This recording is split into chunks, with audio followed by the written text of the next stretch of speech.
അത്തപ്പൂവുന്നുള്ളി തൃത്തപ്പൂവുന്നുള്ളി തന്നാനം പാടി പൊന്നൂഞ്ഞാലിലാടി എങ്ങനെ വാ ഒന്നാനം കുഞ്ഞിലടി വാ.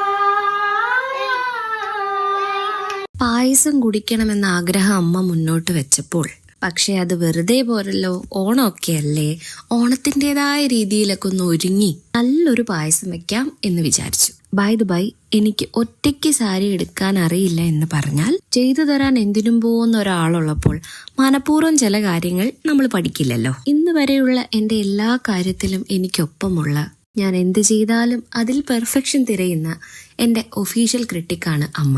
ഇന്നിപ്പോ എൻ്റെ ജീവിതത്തിലെ എന്ത് വലിയ തീരുമാനം എടുക്കുമ്പോഴും എനിക്ക് ഈ ആളുടെ ഒരു യെസ് വേണം. അമ്മ വലിയ എക്സ്പ്രസീവ് ഒന്നും അല്ല, സ്ഥിരം ഈ ഒരു കലിപ്പ് മോഡാണ്. എൻ്റെ എല്ലാ ഉയർച്ചകളിലും താഴ്ചകളിലും കട്ടയ്ക്ക് കൂടെ നിന്ന ഒരാളാണിത്.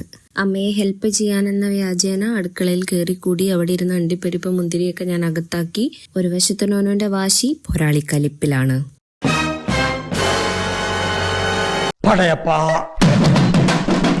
രണ്ടും കൽപ്പിച്ച് ഞാൻ പായസങ്കട ഇളക്കി. വല്ലാത്തൊരു ഐഡിയ ആയിപ്പോയി. ഈ സാരിയൊക്കെ എടുത്ത് കിച്ചണിൽ കയറി കുക്ക് ചെയ്യുന്ന ആൾക്കാരെ ഉണ്ടല്ലോ, സമ്മതിച്ച് തന്നേ പറ്റുള്ളൂ. ഫൈനലി പായസം റെഡിയായി. ഞാനും അമ്മയും ഒന്നിച്ചിരുന്നത് ടേസ്റ്റ് ചെയ്ത് നോക്കി. പക്ഷെ ആക്ച്വലി ഞങ്ങൾക്ക് വേണ്ടിയിരുന്നത് ഈ പായസത്തേക്കാൾ ഞങ്ങൾ രണ്ടുപേരും ഒന്നിച്ചിരുന്ന ഈ ഒരു മൊമെന്റ് ആയിരുന്നു. ഞങ്ങളുടെ കുഞ്ഞു സന്തോഷങ്ങളായിരുന്നു.